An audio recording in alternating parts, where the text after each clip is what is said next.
Hare Krishna. So we have completed chapter 7, Bhagavad Gita, which is titled as the knowledge of the Absolute.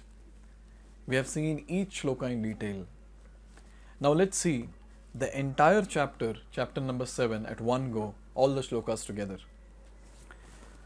So before we get into the chapter 7, let's understand the connection between the chapter 6 and chapter 7.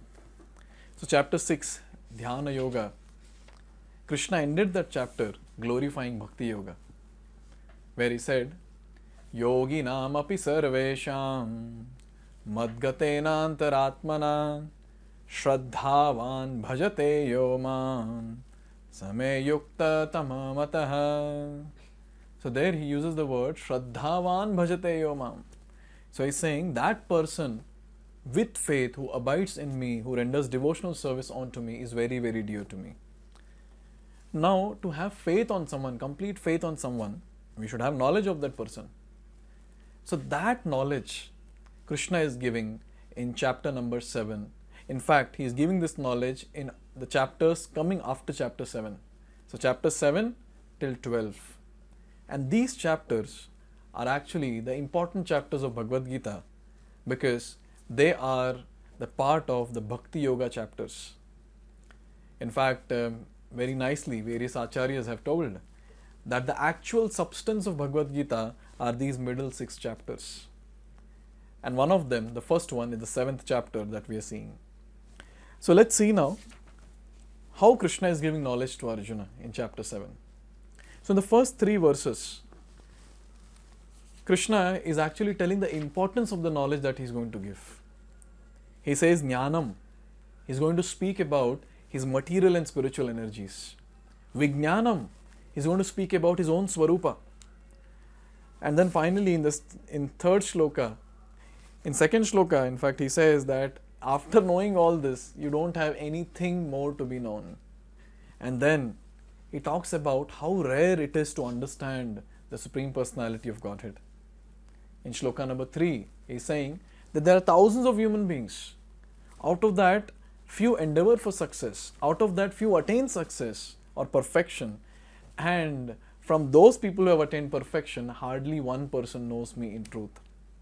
So this is how rare it is to know about Lord Sri Krishna. But then he is so merciful that he starts giving his own knowledge from shloka number 4 onwards. So here, from shloka number 4 to 12, Krishna is actually talking about his own energies. So shloka number 4, he talks about the 8 separated energies. Earth, water, fire, air, ether, mind, intelligence, false ego. These are the 8 separated energies of the Lord. So these are basically the material energies. And then in shloka number 5, he's saying that there is a superior energy of mind. Who are they? The living entities. And what are they doing? The superior energy is trying to exploit the inferior material energy. So in this way, in shloka number 4 and 5, Krishna is described about his superior and inferior energies.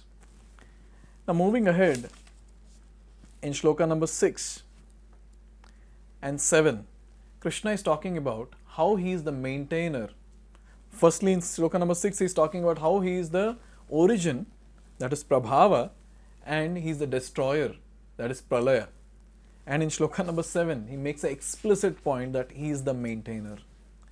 And in this shloka, he also clears how he is the Supreme Personality of Godhead. He says, Matta parataram na anyat. There is no one superior to me, O Arjuna. This is the statement that Krishna has made here. That I am the Supreme Personality of Godhead and I am the maintainer of everyone. And he gave the analogy here. Hope we remember the analogy. It's like the pearls strung on the thread. So the pearls are lying on the thread. Similarly, this entire creation is actually lying on Krishna. Basically, Krishna is maintaining everyone. So he is the creator, maintainer and destroyer. Now after having said this, Krishna is talking about how he is the essence of everything. We understood that he is the cause of everything, but along with that, how he is the essence of everything. So from shloka number 8 to 12, he is talking about this. So first he says that I am the taste in water, rasoham apsu kaunteya. Then I am the light in the sun and moon. I am the pranava, omkara, in all the Vedic hymns. I am the sound in ether. I am the strength in man. And then he says that I am the original fragrance of earth. I am the heat and fire. I am the life of all that lives. I am the penance of all the austerities, aesthetics. I am the bijam. I am the seed. I am the original seed of all existence, he says. And the intelligence of the intelligent and the prowess of all the powerful men. I am the strength of strong. And I am the sex life which is not contradictory to the religious principles. And then he says that I am everything in one sense, but then I am independent. He is the creator of three modes of material nature, goodness, passion, ignorance, but then he is not under them. This is a very, very important statement that Krishna has made here. Now, after having said all these, from shloka number 13 onwards till 19, Krishna is talking about surrendering onto him. Initially, he describes that how each and every living entity in this world is under the clutches of three modes of material nature. They are bound by the three modes of material nature. And then he goes on to say in shloka number 14 that Daivi Hesha Gunamai Mama Maya Duratyaya. He's saying all these three modes of material nature, the energy that you're seeing is basically they're my energy. And you know, Arjuna, it's very difficult to cross them. So what is the way out? Mam eva ye prapadyante maya metam tarantite. Just surrender on to me, I'll take care. I'll make sure that you cross these three modes of material nature, this Bhavasagara. So this is the solution that Krishna gave in shloka number 14. Shloka number 15 and 16 were very nice. In shloka number 15, Krishna is talking about 4 categories of people who surrender on to him. What are those 4 categories? Artho, the ones who are distressed. Jigyasu, the inquisitive ones. Artharthi, the ones who need some material gains. And Jnani, the one who is in search of absolute truth. And there are 4 other categories who don't surrender on to Krishna. Who are they? First is Moodha. Moodha is grossly foolish.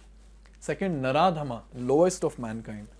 Mayaya Apratagyanaha, the ones whose knowledge is stolen by the illusory potency of the Lord. And Asuram Bhavam Ashrita, the 4th category, who are openly atheistic. So Krishna is saying that these 4 categories can never surrender onto me. So in this way, he spoke about the 4 categories who surrender and 4 categories who don't surrender. Now after that, from shloka number 17 to 19, Krishna is saying that the 4 categories who actually surrender onto me, all of them are really nice. Why? Because they are approaching me. They are magnanimous. But O Arjuna, out of all 4 of them, Jnani, the one who is in full knowledge of me, who does not have any material desires, such a person is very, very dear to me. This is what he has spoken from shloka number 17 to 19. And in 19, there is a very important point that he is making. That Jnani is very, very dear to me, he is rare. But then, after many, many lifetimes, such a person in knowledge actually surrenders onto me, becomes a nice devotee. So he makes a point that a pure devotee is even more rare as compared to a person in knowledge, Jnani.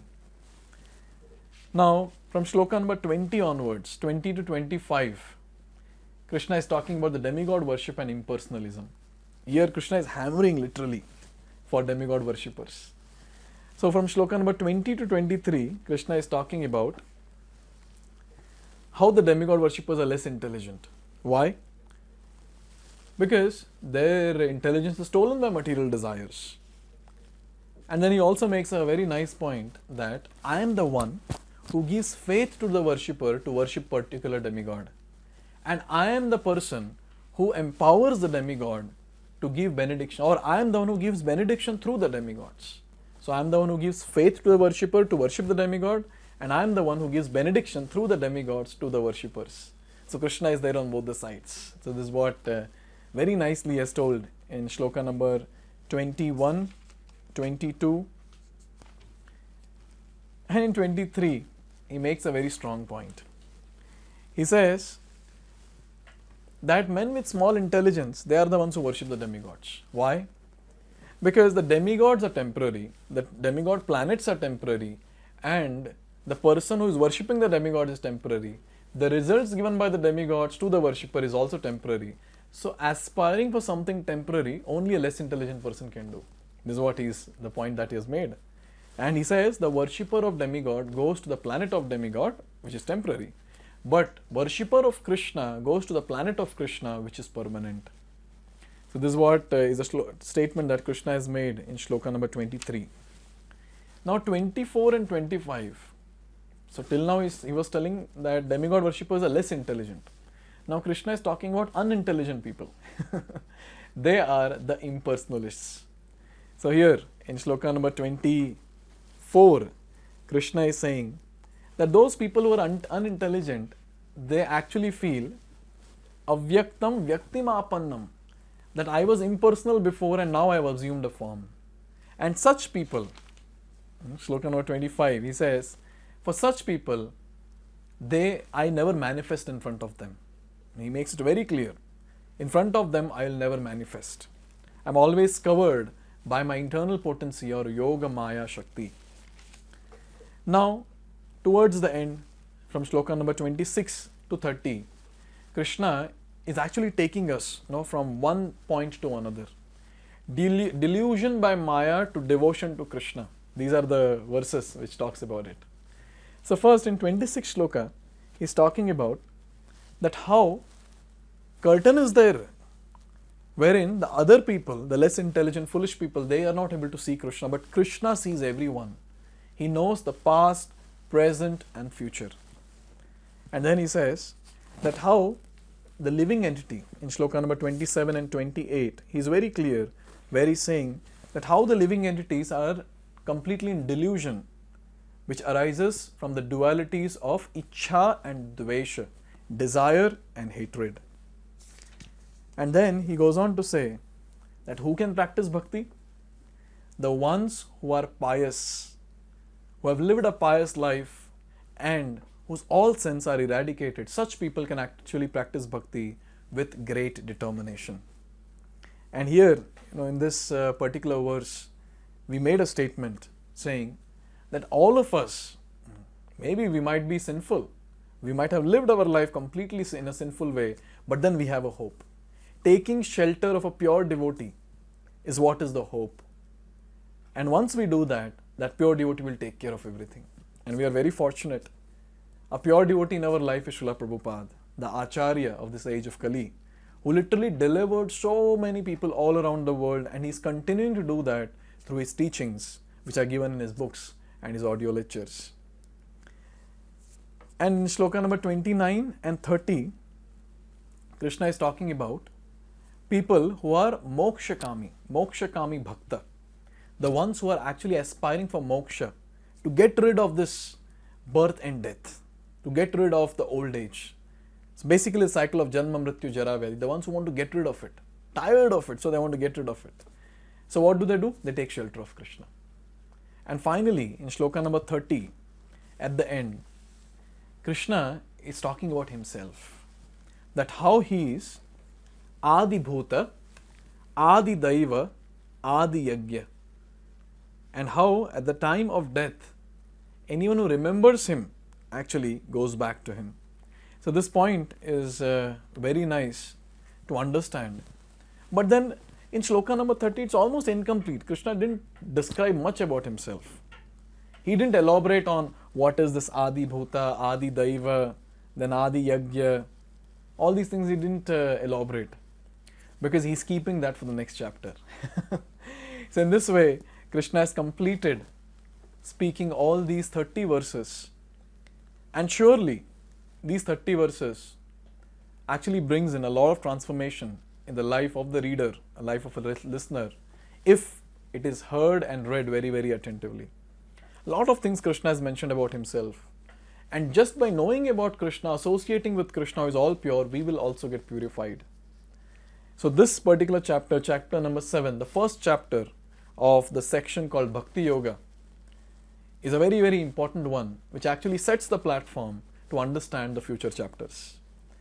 So let's see chapter number 8 from next video onwards, shloka by shloka, And let's see how Krishna describes these different words. Adi Bhuta, Adi Daiva, Adi Yagya, and so on. So let's see that in the next video. Hare Krishna. Hare Krishna, Hare Krishna, Krishna Krishna.